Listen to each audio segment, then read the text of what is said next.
रंगापारा समग्र शिक्षा मिशन असम के तहत कार्यरत एक जिला मान रक्षक की मृत्यु पर शोकाकुल हुई ऑल असम जिला मान रक्षक संघ।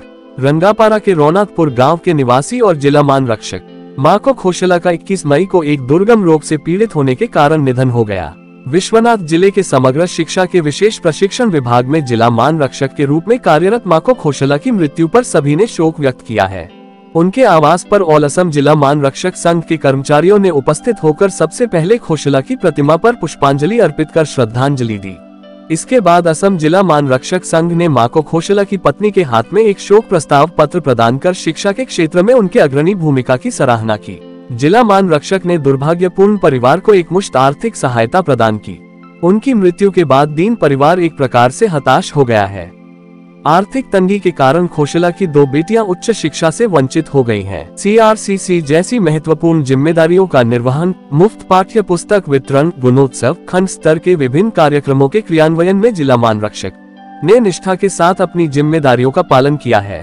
लेकिन अत्यंत दुखद है कि मान रक्षक ने स्नातक शैक्षिक योग्यता के बावजूद 2006 से केवल 10,500 रुपये सरकार से प्राप्त किए हैं, जिस पर जिला मान रक्षक ने मीडिया के सामने अपनी चिंता व्यक्त की है। सर्व शिक्षा मिशन के अन्य कर्मचारियों को मिलने वाली सभी सुविधाओं से जिला मान रक्षक अभी भी वंचित हैं।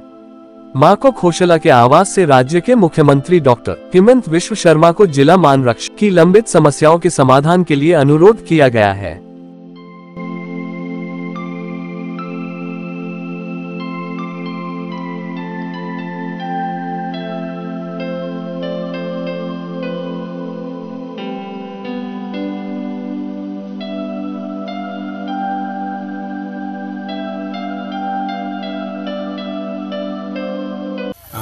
আমি সকলোকে নমস্কাৰ জনাইছোঁ। আমি অতি দুখেৰে আপোনালোকক জনাব বিচাৰিছোঁ, প্ৰয়াত মাকো খোছলা আমাৰ সকলোৰে এগৰাকী সহকৰ্মী আছিল। আজি 4 দিনৰ আগতে তেখেতে ইহ সংসাৰৰ পৰা বিদায় লৈছে। আমি তেখেতৰ ঘৰত সকলো উপস্থিত হৈছোঁ। আপোনালোক সকলোৱে তেখেতৰ ঘৰৰ অৱস্থা দেখিছে। 2006 চনৰ পৰা আজি 19 বছৰ ধৰি প্ৰয়াত খোছলাই অসম সৰ্বশিক্ষা অভিযান মিছনত সেৱা আগবঢ়াই আহিছে। কিন্তু মৃত্যু লগতে তেখেতৰ সমস্ত গুচি গৈছে।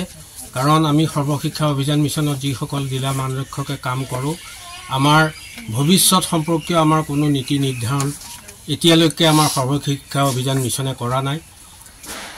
এইখিনি কথা আমি আমাৰ শ্ৰদ্ধাৰ শিক্ষামন্ত্ৰী ডাঙৰীয়া, মুখ্যমন্ত্ৰী ডাঙৰীয়াৰ লগতে আমি ৰাজ্যিক কাৰ্যালয়ত বহুবাৰ আমি নিবেদন কৰিছোঁ। আজিলৈকে আমি সুফল পোৱা নাই। আমি আহি গম পাইছোঁ প্ৰয়াত খোছলাৰ দুগৰাকী ছোৱালী আৰ্থিক অনাটনৰ বাবেই তেওঁলোকে পঢ়া শুনা বাদ দিবলগীয়া হৈছে। এইটো এটা আটাইতকৈ চিন্তনীয় বিষয়। আমি সকলোকে অনুৰোধ কৰিছোঁ, বিশেষকৈ আমাৰ শিক্ষামন্ত্ৰী ডাঙৰীয়া, শ্ৰদ্ধাৰ মুখ্যমন্ত্ৰী ডাঙৰীয়া, আমাৰ এই কথাখিনি অকণমান চিন্তা কৰি আমাৰ সতি সন্ততিৰ যি ভৱিষ্যত, সেই ভৱিষ্যতৰ কথা চিন্তা কৰি তেখেতসকলে আমাৰ কথা কিছু ভাবক। নহ'লে আমি আঁতৰি যোৱাৰ লগে লগে আমাৰ প্ৰত্যেকৰে পৰিয়ালবোৰ আমাৰ শেষ হৈ যাব। প্ৰত্যেক ল'ৰা ছোৱালীয়ে নিজৰ শিক্ষা আধাতে এৰিবলগীয়া এটা অৱস্থা আমালৈ আহিছে। গতিকে আমি কৰজোৰে সকলোকে অনুৰোধ জনাইছোঁ, আমাৰ কথা আপোনালোকে অলপ ভাবক। প্ৰয়াত খোছলাৰ যি পৰিয়ালবৰ্গ, সেই পৰিয়ালবৰ্গক কিছু হ'লেও আৰ্থিক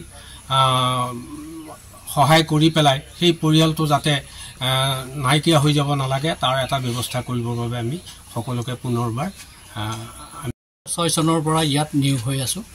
আজি আমি 19টা বছৰ আমি অতিক্ৰম কৰিলোঁ।